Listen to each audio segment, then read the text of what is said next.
All right, what's good? Content creator GC. First take, I'll make this video because it's got to be authentic, got to be real. I'm house sitting right now so I can yell as loud as I want.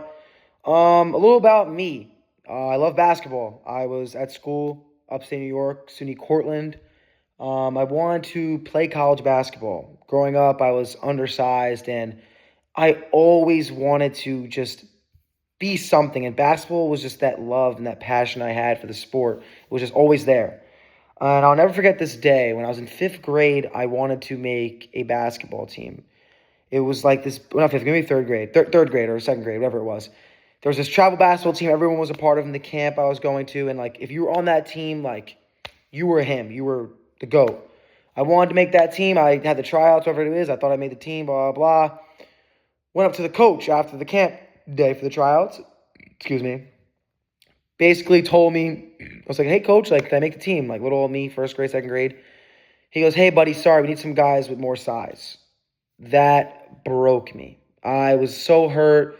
I, like, hated myself. And I was so young, like a grown man telling a young kid, like, yo, bro, like, you're too fucking short later. And obviously the reality of it was true, but, like, I wasn't given a full chance. But it's okay. I worked my ass off the following year, and I made the team. I made the next team, which was cool. But basically, to carry over, I've always been overlooked or underlooked. I've always been counted out and put to the side because of either my ability and my appearance, my height, my look, my personality, whatever it was. And then as school continued to carry on, high school, I loved basketball. I didn't really get a chance to do that as well. I was very political with my high school, and I just didn't get my full opportunity because of my height. And just politics. Anyways, went to college for track because track's always been in my family. I had a really good senior year, and, like, my grades were terrible, so track helped me get to school. Ended up not liking track at college. I thought it was weird after the first week being there, so I stopped completely. There was, like, a tryout you have to do, and I just dropped it mid-race, whatever it was. And then basketball came again. I started playing pickup, and I felt so free because I was able to play and not worry about the politics of my high school, which is crazy.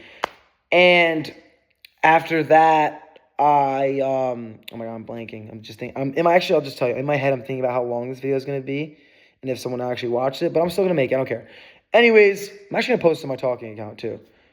Maybe YouTube, actually. I don't even know what I'm supposed to say. All right, whatever. Where did I leave off? Okay. But yeah, college, playing pickup. I had so much free ability because I wasn't in high school to where I was politics and I was restricted from a coach. I could do whatever I want because no one knew me. And I fell in love with the game again. I was like, oh my God, I want to play college. Started becoming friends with people on the team. Started training. I was like, oh my God, make the team. Went to some of the team runs. Guys were a little mean to me. I was short because I wasn't the best player, but I was still trying.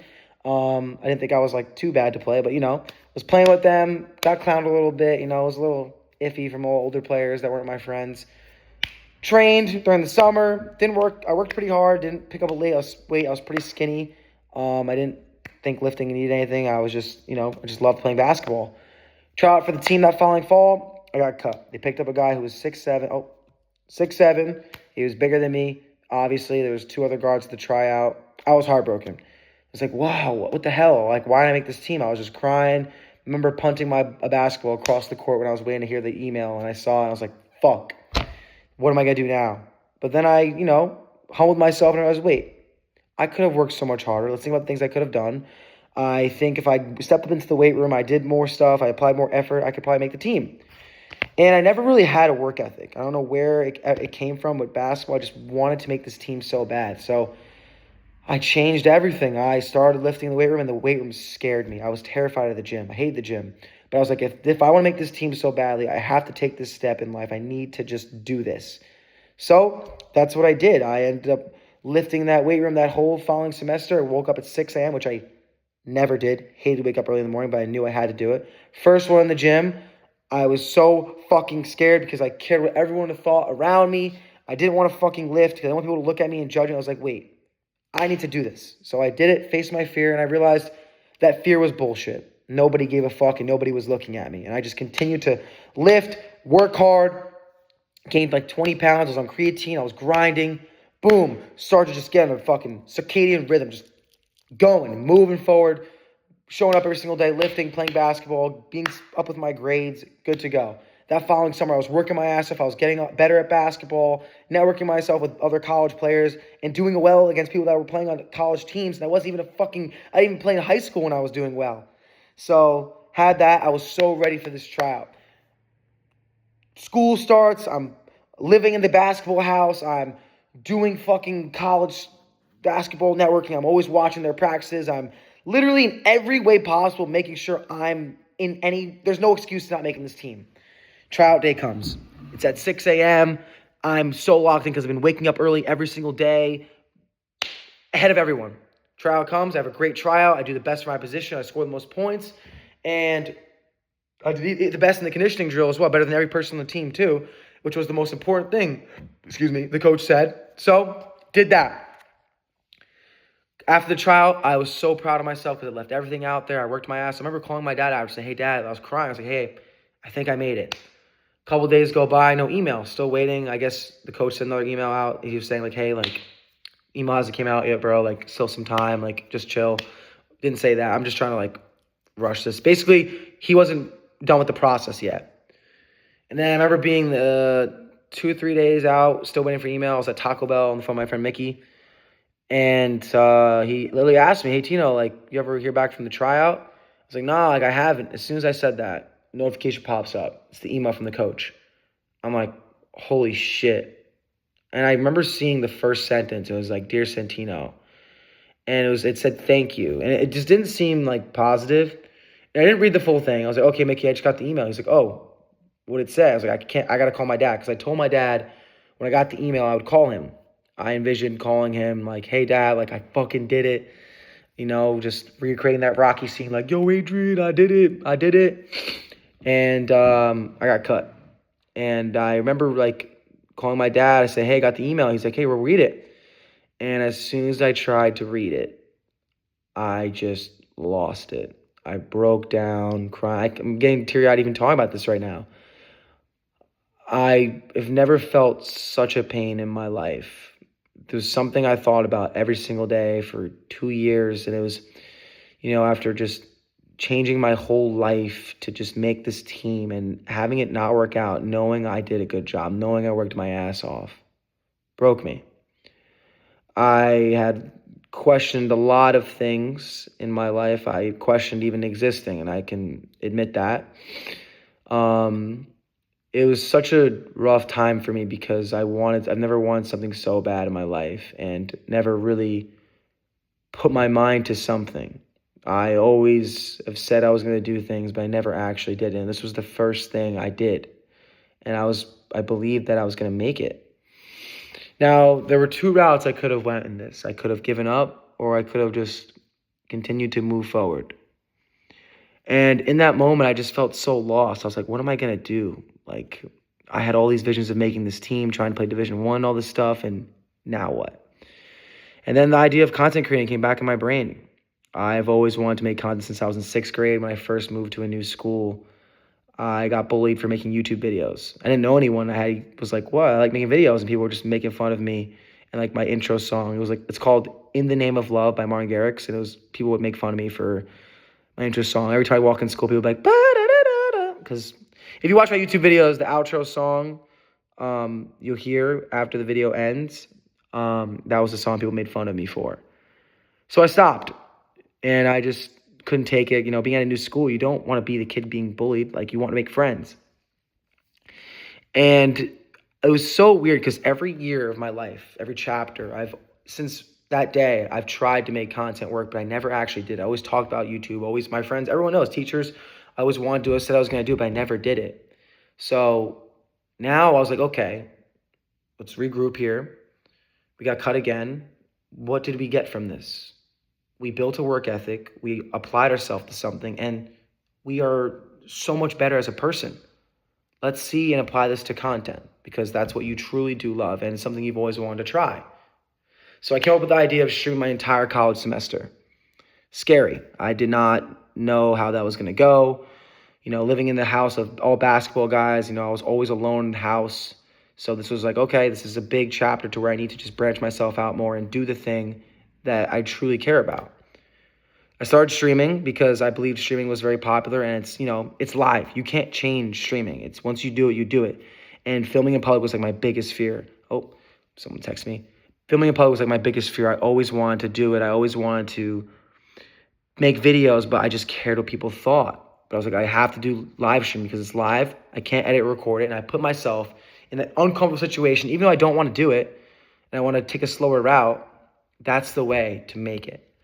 I started streaming and I immediately fell in love with it. I remember being in like the 5-hour car ride to school and I was like, whoa, this is fucking sick. Like people were following me. Like it was sick. It was awesome. And I continued to do it. Got some backlash, some people sending my stuff around, making fun of me, but all behind my back, obviously. Like there was like this app called Yik Yak and people would clown me for streaming in school. Like who's this guy, whatever this, whatever. That's normal. That's life. People always hate on you. I continued to do it. I was struggling a little bit mentally. My parents were not understanding what I was doing. And, people were just not nice. But I continued to just push forward and just, learn that this is part of the process and you just need to keep going. And I ended up just having fun with it. I was, streaming stuff. I was playing basketball, just living life. And then I went to an open run, which is like pickup basketball. And I tore my ACL. I went up for a layup to play basketball and came down, tore my ACL. I was like, well, holy shit. What the fuck? What? I can't move. I was in so much pain. I didn't know I tore. Okay, well, I just jumped the gun. I didn't know I tore my ACL in the beginning, but I just went up for a layup, got bumped, right down. Found out I tore my ACL, partially tore my ACL, my MCL. And I remember being in the hospital walking out, and I was like, God, why did you allow this to happen to me? Why? What did I do? And I'll never forget the day when I walked out on my crutches. Well, not walked out, crutched out on my crutches. And across the street, I see a man in a wheelchair with one leg and a cigarette smiling. And I was like, holy shit, this guy's got one leg. He probably has never walked in his life, or he can't walk.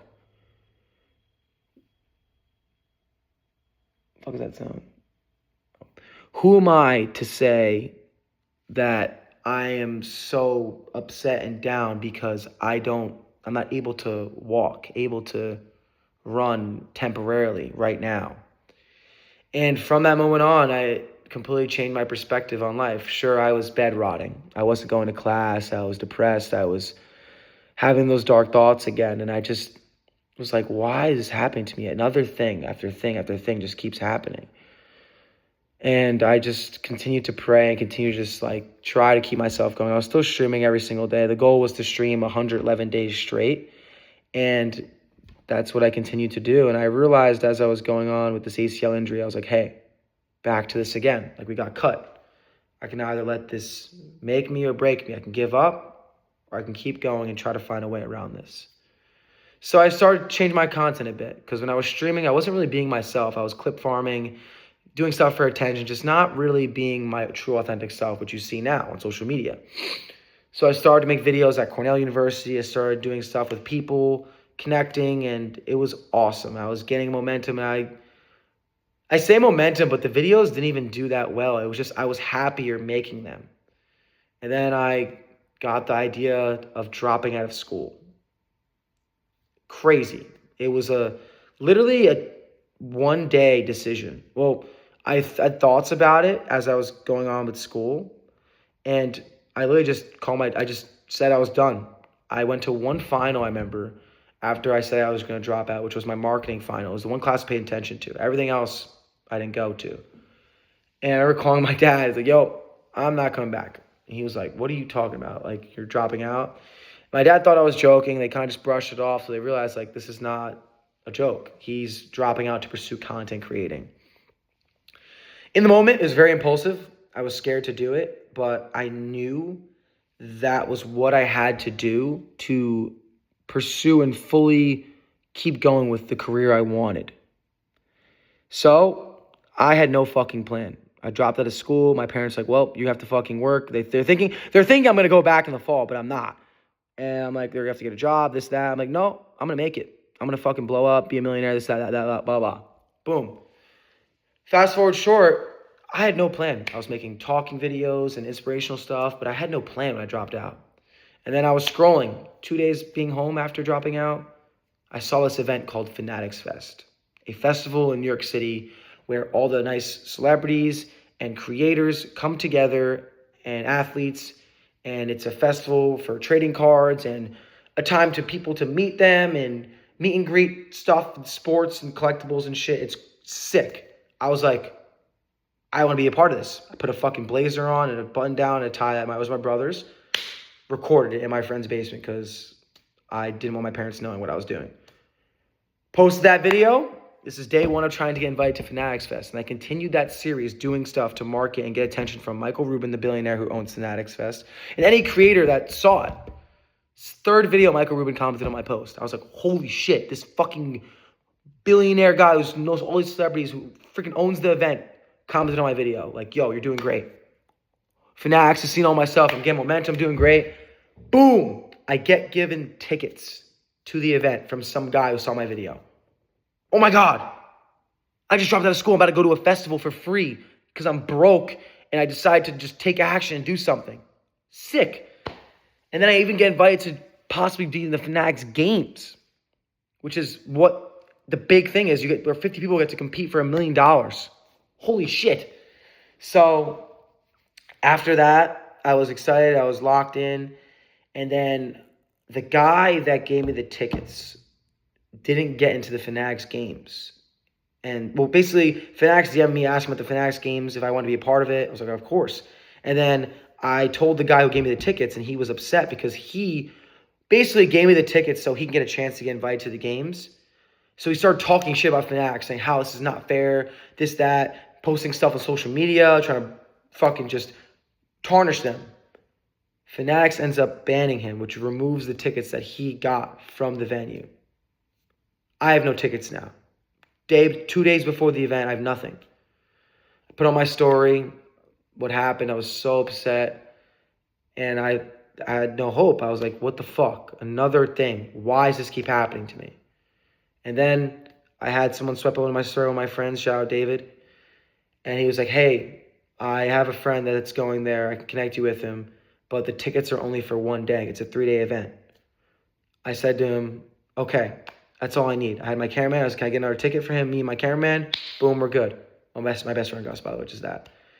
So I ended up writing like 100-some flashcards for all the creators that were going to be there because I didn't really have a plan. I just wanted to interview and network and meet these celebrities because, like, why not? And that's what I did. And I remember sitting in my brother's apartment the day before, rehearsing every single one for like 2 hours, 3 hours, rehearsing. So I wouldn't mess up. Even though they're flashcards, I wanted to make sure I, remembered them so I wouldn't have to read them. I could just like fluently talk. Went to Fanatics Fest. Was super nervous, but I knew this was what I had to do. I had my camera from my sophomore year of high school. My parents gifted me because I wanted to pursue content. I was like, let's do this. But I never used it. And the rest is history. I went there, interviewed people, was locked in, saw so many celebrities. I was killing it. I was nervous at first, but I knew I had to just fucking keep doing it, keep getting myself out of comfort zone, talking to people, just being myself. And then, sure enough, I had an interview with Logan Paul, a creator I've looked up to since I was a kid. I've watched his content, love the way he creates. He's very controversial. I'm sure people don't like him, but I do. And I was like, oh my gosh, Logan, the one interview flashcard that I practiced so much in case I met. And I did. The video went viral for me. Like, it was like 10,000 likes, 100-something thousand views. I was getting followers left and right. I was like, holy shit, I'm fucking blowing up. I'm making it. And I was so happy. Logan himself even liked the video. I was like, oh my gosh. Like, I put my mind to something, found it, got there, did what I said I was going to do. Now what? And I remember Jake Paul was having a fight in California. And I was like, oh my gosh, Logan's going to be there. I have so much momentum right now. His whole team's liking my videos. How am I going to do this? So I decided to trade a Prime bottle into a ticket to California to possibly meet Logan and get a Prime deal, which is his drink. How the fuck was I going to do that? I have $0 in my bank account, no fucking followers, no connections, but I had a plan. And I tried. I succeeded. Traded the Prime bottle to $300-something, I think it was, whatever it was. And I had someone who, shout out Nick, watched my videos, one of my friends of a friend, and it's like, tag DM me, yo, how much more do you need for the ticket? $280. Sent it to me. We're going to California. But I had no money. I think I had like $120 to my name after I babysitted like or something before that. Had no fucking plan. My whole family was doubting me. My mom was shitting her pants. She's like, "How you have no place to stay? How are you getting there? You're not even. There's no chance you're gonna meet them." My brother doubted. My mom, everyone was like, "They're not. How do you meet them? That's not possible." And I was like, "You watch, you watch." And that is what I did. I went to California. I was so fucking scared. Me and my fucking torn ACL limping around in California, trying to just figure it out. I put on my story trying to find a house. Luckily, I had grateful friends. Shout out Miso, James and John. You guys are the goats. She lived in California, but I didn't find this out until after I traveled in 3 hours in California to fucking get to the other side. I traveled through Compton by train because it was the cheapest way. I was limping around trying to find a place to stay, like a hotel, but I ended up being a hostel. So much shit. And then I get to the event after talking to Miso and her telling me I could stay at her place, which was amazing. And it was like, okay, this is all us, Tino. Put my fucking suit on, slow in a Jack in the Box in the bathroom, went to Uber to the fight. Uber drops me off at the wrong location. Not gonna get mad, just limp over there with my leg. I get to the fight. Outside, there are these guys with tickets. These two dudes. I talk to people and I hear them talking, and they're like, "Oh yeah, we're giving away these tickets. We're trying to find our boys' game." I was like, "Yo, can I have one?" They're like, "You want one?" I'm like, "Yeah." Talked to them. They saw me vlog. I'm like, "Yeah, I'm doing this, bro." Gave me a ticket.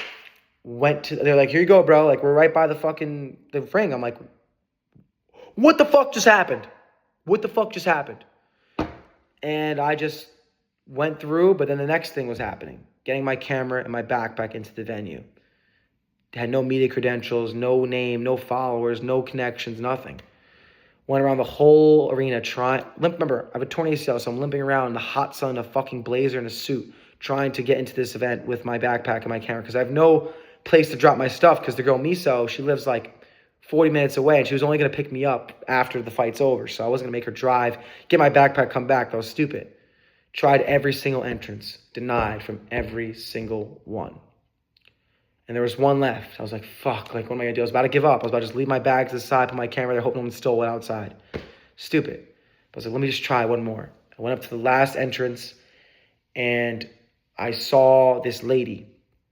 Sweet lady. I went up to her. She secured. I was like, hey, look, I told her my story. I just needed to get in there. I didn't care about using my camera. I just wanted to get into the venue with my backpack because I didn't want to get stolen. She said, okay, let me get my supervisor for you. Supervisor comes by. Bro comes up like he's like my best bet. Bro comes up like he's like my best. I thought I heard something. Bro comes up like he's my best friend. Dabs me up. What's good, bro? What do we need? I tell him everything. Tell him how I got here. Trade the prime ball. He's like, okay, come with me. Brings me to the celebrity entrance. What the fuck? I see Neon, a big fucking streamer, which I'll meet one day. Fucking big streamer. I'm like, yo, shit, what's good, bro? Blah, blah, blah. I get through. He's like, okay, you have your backpack? Bro takes my shit like it's fucking checkout, like fucking in TSA in an airport. I'm like, bro, what the hell? This is crazy. And then got through that, yada, yada, yada. Here you go. Here's your ticket for your bag. Just make sure you go up to them, get it. Boom. Done. And I had my camera. Not even supposed to have a camera. I have no media credentials. I'm the only person in the arena without media credentials with my camera. Let's do this. And I end up being in my lucky number 214. That's the section where my bag got dropped off and where the guys gave me the tickets. God. Ambition, luck, God. That's what that was. Get down there. I see the boys. I'm like, yo, what's up, guys? The guys give me tickets. Dabbed them up. Realized, wait, I'm right by where Logan's going to be. Remind you, my mind's not even processing this stuff right now. I'm just so in the moment, so ambitious with getting what I said I was going to do done. Go. I end up finding out like that Logan's going to be in that area. I saw his mom. I was like, oh my God. Went up to get my mics for my backpack. The guys call me. Yo, Logan's here. I'm like, what? Run downstairs. I see him. I'm like, oh my God. Now I just have to get his attention. Everyone's screaming his name, blah, blah, trying to get the interview. And I'm like, Logan, which I posted a video on my Instagram if you want to watch it. Bro points at me. Out of all the fucking hundreds of kids chanting his name. Walks all the way around, comes up and dabs me up. Because you remember me from the interview. I was like, my heart was like, I was like, holy shit, this is my moment. It felt like everything this guy, I'm not trying to glaze, I fucking watched Logang for Life, watched all his videos, copied his style. The reason I'm doing what I'm doing, knew me. And we talked, I read my interview question, I did what I was going to do. I didn't expect to get a prime deal from him. I wanted to show that I had this plan and I was going to execute it, and I did. Gave me some great advice. I knew he did not, obviously didn't deny me, but, told me what I needed to be told, because who the fuck am I to ask someone who's put countless hours and time and years of work in his craft for a handout? Obviously, I just wanted to get rejected, and whatever it was, I enjoyed the fight, met him. It was awesome. I cried on the phone, called my parents. It's like, I told you I was going to do it. I met him. And then I came home after, did everything. And it was just an amazing night. And even after Logan did his outro and they were walking out after Jake won, he literally did this to me. Stops, does this, and looks at me when I was trying to get everyone's attention, like the celebrities and stuff. And everyone looks at me like, yo, who are you, bro? I'm like, dude, I'm just a regular dude. Like, I'm no one. And that was an awesome moment. I never forgot that day. And, I just continued to experiment with content. Wow, this is 26 minutes. If you're still watching this, please comment like a number 5 or something, because, thank you. This is, my whole story. I'm going to put this on my YouTube, too, because I feel like it's very important for people to just be inspired by my story, because I just know I'm going to make it. I just continued to just try different things. I did, a Tesla series, failed with that, but I'm going to bring that back and then trade a toy car to Tesla again this summer. And just continue to experiment with content, just tried my best to figure my shit out, and ended up making a video this past February where I took a random stranger on a Valentine's Day date, and that was my first really big viral video, I did my own idea of. It was insane. And I stood away from the stranger stuff because I just didn't like it, because I didn't know if I wanted to be known just for that, but I realized Mr. Beast is known for giving people money and cars and things like that, but he's still Mr. Beast, So I realized that's my true niche, being Santino, and I've always networked and connected with people and talked to random strangers, but this time let's film it. And this is before I was also posting every single day, trying to figure myself out, and I stopped for a little bit with the stranger videos, did more other content, day in the life stuff, and then most recently I did a video called Making Nothing Into Something, basically where I started a series on try to keep myself disciplined with posting every day and having no excuse to not making a good video.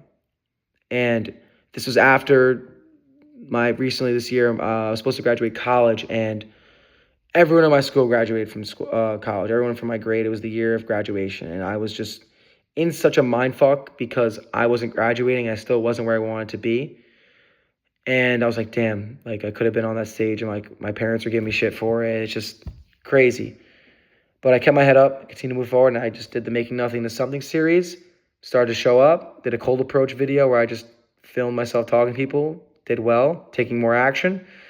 And then I had my best video, which was taking a girl to get frozen yogurt, well, a salsa dance, but video has over 250,000 likes, 1.2 million views, and it just continued to spiral, and I realized that's my true niche in this world and in content, to make it a better place and connect with people.